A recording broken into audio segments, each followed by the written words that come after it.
नमस्कार, मैं हूं सुरक्षा और आप देख रहे हैं जननायक। आज बात देश की कोचिंग सिटी कोटा की। यहां अपने भविष्य को बनाने की ललक में आने वाले हजारों बच्चों की सुरक्षा की। यह सवाल इसलिए उठा है क्योंकि पिछले कुछ दिनों में ऐसी घटनाएं हुई जिन्होंने इस सवाल को उठा दिया कि शहर में आने वाले बच्चे किसके भरोसे आते हैं। आपको याद हो, लैंडमार्क सिटी में कुछ दिन पहले एक छात्रा ने एक हॉस्टल की छत से छलांग लगाकर जान दे दी थी। इस तरह की एक और घटना इससे पहले भी हो चुकी है। कमरों में गले में फंदा लगाकर जान देने के मामले तो अलग हैं। ऐसे ही एक मामले में एक लड़की की मौत मामूली बीमारी से हो गई। वह कमरे में एड़ियां रगड़ रगड़ कर मर गई, लेकिन उसके हॉस्टल के संचालक उसे अस्पताल तक लेकर नहीं गए। अब जो मामला हुआ है वह दिल दहला देने के लिए काफ़ी है। एक छात्रा अपने हॉस्टल से गायब हो गई। 2 दिन बाद उसका शव बोराबास के जंगल में मिला। वह भी तब जब उस छात्रा के माता पिता ने फ़ोन किया और फ़ोन बंद आने पर पुलिस को शिकायत करवाई। ऐसे में सवाल उठता है कि अपने 16, 17 या इससे भी कम उम्र के बच्चों को अभिभावक किसके भरोसे कोटा भेजते हैं।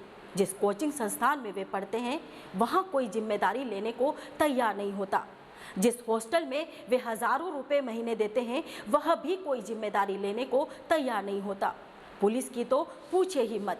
कोटा में बरसों से बच्चे आ रहे हैं, लेकिन पुलिस आज तक बच्चों के साथ बर्ताव करने का तरीका नहीं सीख पाई। हालात ऐसे हैं कि कोचिंग संस्थानों को अपनी लाखों रुपए की फीस के अलावा किसी बात से मतलब नहीं है। यही हाल हॉस्टल संचालकों का है। वे 2 साल लॉकडाउन में बंद रहे। ऐसे में अपने हॉस्टल से कमाई की कमी की भरपाई जल्द से जल्द ही कर लेना चाहते हैं। क्या इन बच्चों के साथ ज्यादती नहीं? इनके माता पिता के भरोसे से खिलवाड़ नहीं है? सवाल यह भी है कि क्या यह कोटा शहर के भविष्य से खिलवाड़ नहीं है? इस तरह की घटनाएं लगातार होती रही तो क्या कोई भी माता पिता अपने बच्चों को कोटा भेजने का साहस जुटा पाएंगे? जब बच्चे ही नहीं आएंगे तो यह हॉस्टल और कोचिंग की बड़ी बड़ी इमारतें किस काम आएगी?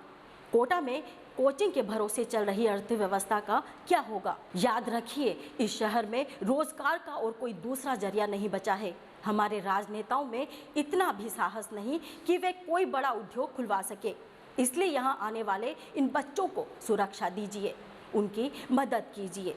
खासकर लड़कियों को आपकी मदद और सहयोग की अधिक ज़रूरत है। अगर वे कहीं जा रही है तो हॉस्टल वाले कम से कम उनसे पूछे तो। इस अनुशासन को विकसित करना होगा, वरना कुछ साल ऐसा ही चलता रहा तो लोग हमारे शहर की तुलना बिहार के किसी शहर से करने लगेंगे। कोटा के बाहर शहर की नेगेटिव मार्केटिंग करने वालों की भी कमी नहीं है। इसलिए इन घटनाओं के बाद चेत जाएं तो बेहतर है, वरना फिर पछताए होत क्या जब चिड़िया चुग गई खेत। तो जुड़े रहिए जननायक के साथ। हमारे चैनल को सब्सक्राइब करें, लाइक करें। जय हिंद।